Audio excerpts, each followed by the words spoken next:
এই ডিপ ডাইভে স্বাগত। আজকে আমরা ডুব দিচ্ছি টাইম ট্রাভেল বা সময়ের ভ্রমণ এর ধারণার একেবারে গভীরে। আমাদের হাতে বেশ কিছু সূত্র এসছে, মানে আপনারা যেগুলো পাঠিয়েছেন সেগুলো তো দেখছি বিজ্ঞান, দর্শন আর কল্পনার একটা দারুণ মিশনটা বেশ পরিষ্কার, তাই না? এই সূত্রগুলো থেকে আসল নির্যাসটা বের করা। সময় ভ্রমণ কি সত্যি সম্ভব, নাকি এটা শুধুই সায়েন্স ফিকশন? দেখা যাক আলোচনাটা কোথায় যায়। একটা ইন্টারেস্টিং ব্যাপার কিন্তু এই সূত্রগুলোতে বারবার এসেছে। কোনটা? ওই ডেভিড লুইসের সংজ্ঞাটা। টাইম ট্রাভেল মানেই হলো যখন ভ্রমণকারীর নিজের সময় আর বাইরের জগতের সময়টা সিঙ্কে থাকছে না। কিন্তু এর সায়েন্টিফিক বেসিসটা তো আইনস্টাইনের রিলেটিভিটি থিওরি, তাই না? ঠিক তাই। সূত্রগুলো যদি আমরা দেখি তাহলে বোঝা যায় যে ভবিষ্যতের দিকে ভ্রমণটা ফিজিক্সের নিয়ম মেনেই সম্ভব, হয়তো খুবই অল্প হলেও সম্ভব তো। হ্যাঁ, কিন্তু অতীতে ফেরা ওখানেই কিন্তু আসল প্যাচটা। সূত্রগুলো সেদিকেই ইঙ্গিত করছে। অনেক বিতর্ক আছে। হ্যাঁ, সেটা ঠিক। আইনস্টাইনের তত্ত্ব বলছে স্পেস টাইম স্থানকাল গ্র্যাভিটির জন্য বেঁকে যায়, কিন্তু আমাদের অভিজ্ঞতা তো অন্য কথা বলে। সময় তো কেবল সামনেই যায়, এই যে অ্যারো অফ টাইম বা সময়ের তীরের কথা সূত্রগুলোতে আছে। আর এর পেছনে কারণ হিসেবে বারবার আসছে থার্মোডাইনামিক্সের সেকেন্ড লটা।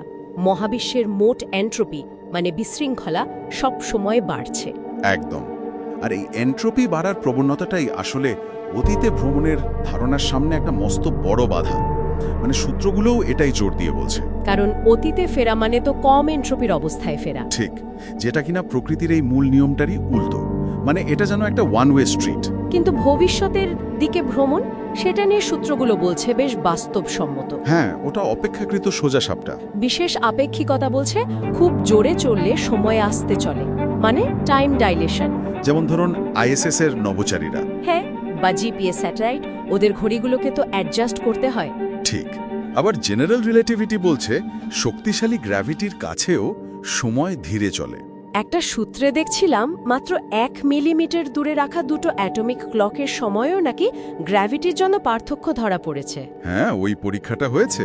তার ভবিষ্যতে ভ্রমণটা সায়েন্টিফিক্যালি পসিবল এবং বলা যায় পরীক্ষিত, যদিও এখনকার টেকনোলজিতে খুবই অল্প স্কেলে, মিলিসেকেন্ডের ভগ্নাংশ।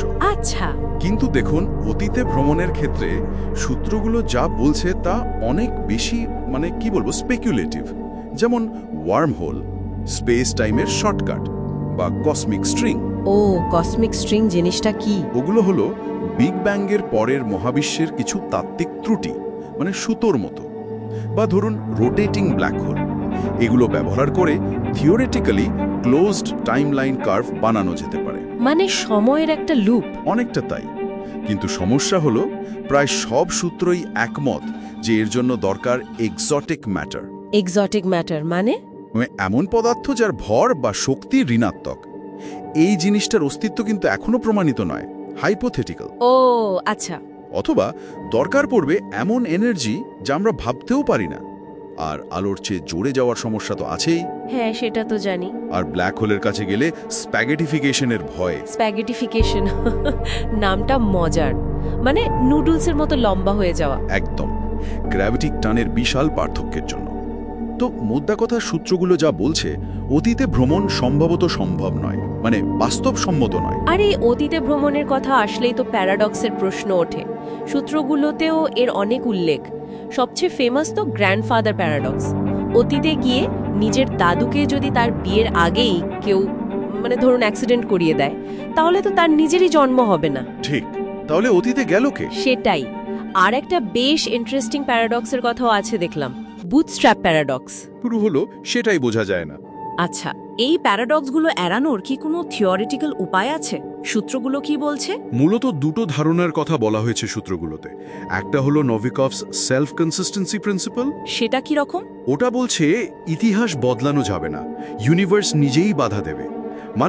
আপনি চেষ্টা করলেও আপনার কাজগুলো এমনভাবে পাল্টে যাবে যাতে ইতিহাসটা একই থাকে।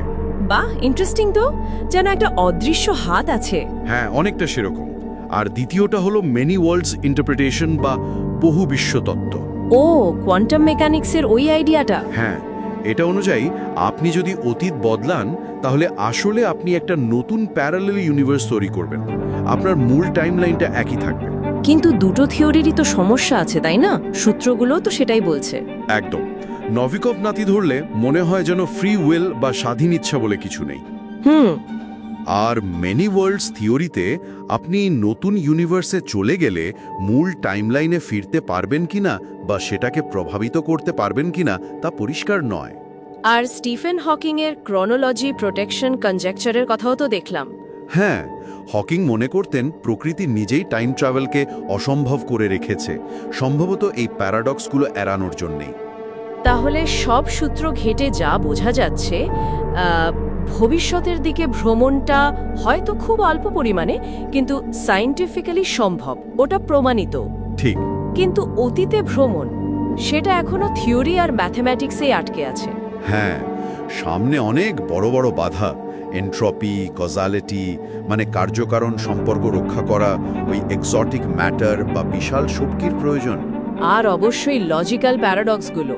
তাই সূত্রগুলো পড়ে মনে হয় বিজ্ঞানীরা এর বাস্তব সম্ভাবনা নিয়ে খুবই সন্দিহান। একদম। সময়ের আসল রূপটা বা টাইম ট্রাভেলের ফাইনাল অ্যান্সার পেতে হয়তো একটা থিওরি অফ এভরিথিং দরকার হবে, যেমন কোয়ান্টাম গ্র্যাভিটি।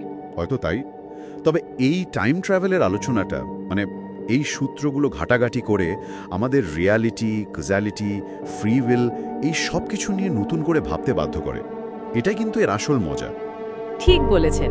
শেষ করার আগে একটা ভাবনা আসছে মনে, এই সূত্রগুলো থেকেই।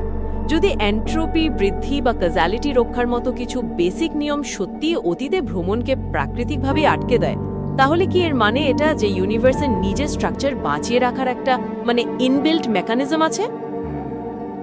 এটা একটা গভীর প্রশ্ন। এটা সময়ের নেচার নিয়ে কি বলে? সময় কি সত্যি একটা নদীর মতো সরল রেখায় বয়ে চলা স্রোত, নাকি এর ভেতরে আরও অনেক জটিল কিছু লুকিয়ে আছে যা আমরা এখনো বুঝতেই পারছি না? হয়তো সেটাই। উত্তরটা এখনো ভবিষ্যতের গর্ভে।